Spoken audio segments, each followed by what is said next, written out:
ابھی کچھ دن پہلے یوگی جی نے کہا تھا کہ کوئی قیامت کا دن نہیں آنے والا ہے، اور کہا تھا مجھے ثابت کر کے دکھاؤ۔ تو آج ہم ثابت کریں گے قرآن اور حدیث کے ذریعے کہ قیامت کا دن کب آنے والا ہے، اس کی کیا حقیقت ہے۔ پہلے آپ یہ والی ویڈیو سنیے۔ قیامت کا دن کبھی نہیں آنے والا ہے، کبھی نہیں آنے،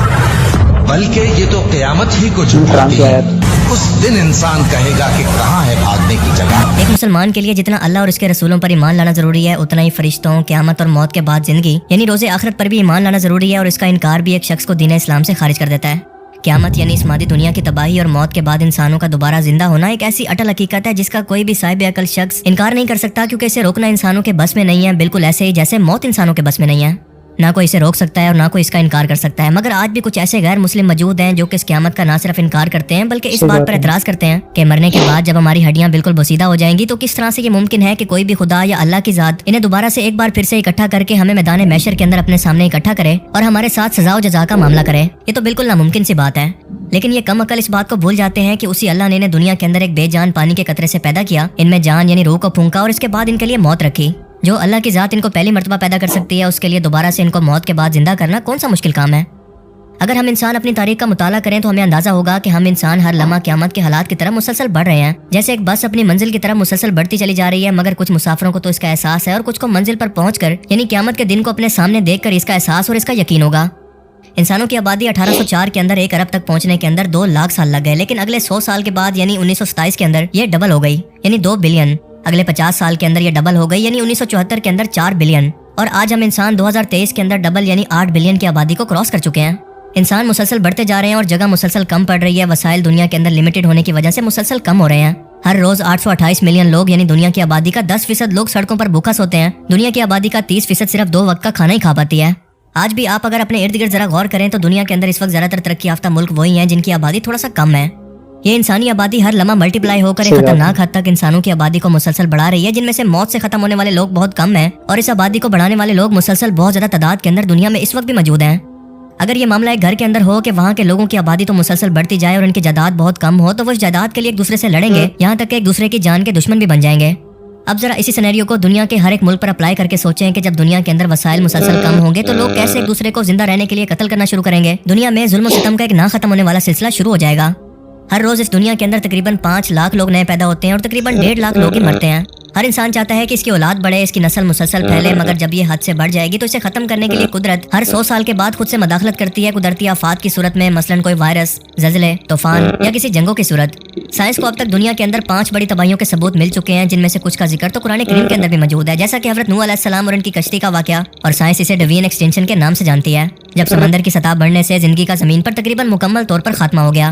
کچھ تباہی زمین کے ٹیمپریچر کے بڑھنے یا کم ہونے سے ہوئی، مثال کے طور پر آئی سے جب بہت زیادہ برف کی وجہ سے دنیا کا ایک بڑا حصہ تباہی کا شکار ہو گیا، یا پھر آج سے تقریباً 6.5 کروڑ سال پہلے جب ایک بڑے اسٹرائیڈ نے زمین سے ٹکرا کر یہاں پر موجود تقریباً 75% زندہ آبادی کو مکمل طور پر ختم کر دیا۔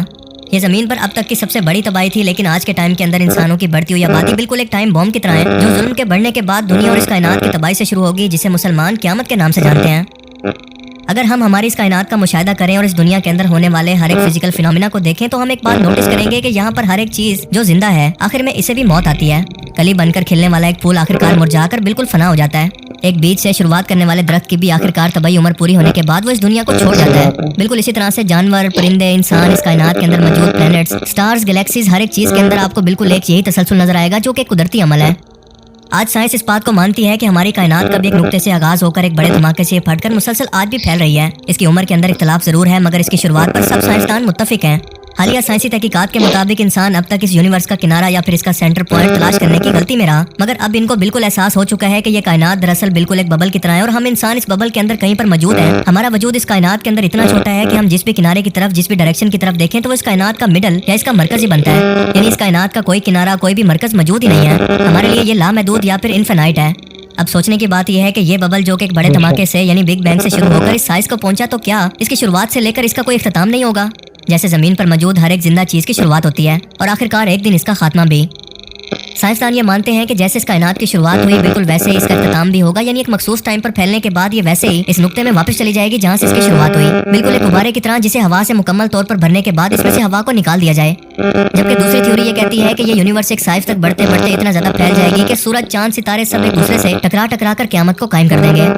اور سب سے پہلے اس کی وجہ بنے گا ہمارا سورج، کیونکہ ہمارے سورج کی بھی ایک طبعی عمر ہے اور اسے پورا کرنے کے بعد اسے بھی موت آنی ہے۔ جب اس کا فیول یعنی کہ ہائیڈروجن ختم ہوگا تو یہ اپنا سائز بڑھا کر ایک بڑے دھماکے سے زمین پر موجود زندگی کو بھی ختم کر دے گا۔ اپنی موت سے پہلے یہ اپنا سائز اس قدر بڑھا لے گا کہ اس کے آس پاس موجود تمام سیارے اس کے وجود میں سمانے سے پہلے مکمل طور پر تباہ ہو جائیں گے۔ یعنی سائنٹیفکلی اور لاجیکلی طور پر بھی قیامت کا انکار کسی سمجھدار انسان کے لیے ممکن نہیں ہے، صرف اور صرف متکبر اور ضدی شخص اس کا انکار کر سکتے ہیں۔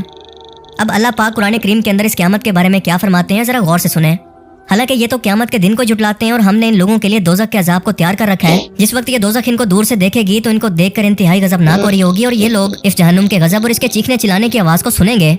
پھر فرمایا کہ میں روز قیامت کی قسم کھاتا ہوں اور نفس لوامہ کی کہ سب لوگ قیامت کے دن اٹھا کر ایک بار پھر سے کھڑے کیے جائیں گے، اور کیا انسان یہ خیال کرتا ہے کہ ہم اس کی بکھری ہوئی ہڈیوں کو اکٹھا نہیں کریں گے؟ ہم ضرور کریں گے، اور ہم اس بات پر قادر ہیں کہ اس کی پور کو درست کریں۔ اور انسان چاہتا ہے کہ خود سری کرتا چلا جائے، کیونکہ پوچھتا ہے کہ قیامت کا دن کب آئے گا۔ کہہ دو کہ جس دن آنکھیں چندیا جائیں، چاند گہنا جائے، سورج اور چاند جمع کر دیے جائیں، اس دن انسان کہے گا کہ آخر کہاں ہے بھاگنے کی جگہ؟ کہیں بھی نہیں۔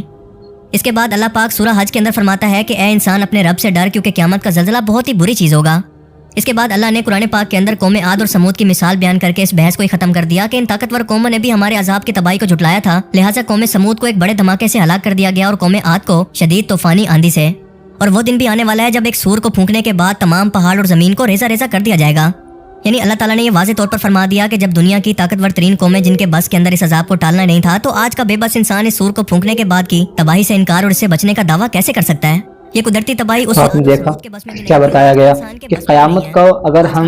سائنس کے طریقے سے دیکھیں، قرآن کے طریقے سے دیکھیں، تو کوئی سمجھدار انسان قیامت کا انکار نہیں کر سکتا، کیونکہ جو چیز بنی ہے اس کا عین ضرور ہونا ہے۔ جیسے انہوں نے مثال دی کہ ایک پھول جو اگا بعد میں کھلا اور پھر وہ مرجھا کر ختم ہو گیا، ایسے ہی دنیا ہے جس سائنسدان مانتے ہیں کہ ایک بگ بینگ کا دھماکہ ہوا کہ جس سے یہ کائنات بنی، اور ایک دن ایسا ہے کہ قیامت بھی ختم ہو جائے گی۔ تو ہر چیز کو ختم ہونا ہے، تو اس پہ یہ کہنا کہ قیامت نہیں آئے گی، یقین جاننے جب قرآن نے فرما دیا قیامت آنی ہے تو بس تو پھر قیامت آنی ہے۔ تو جہاں تک آپ اس ویڈیو سے بہت کچھ سیکھے ہوں گے تو اپنا بہت سارا خیال رکھیں، ہمارے چینل کو سبسکرائب کریں، اس ویڈیو کو شیئر کریں تاکہ ایسی ویڈیو آپ پر انشاءاللہ تعالی ہمہ وقت آتی رہیں۔ السلام علیکم ورحمۃ اللہ۔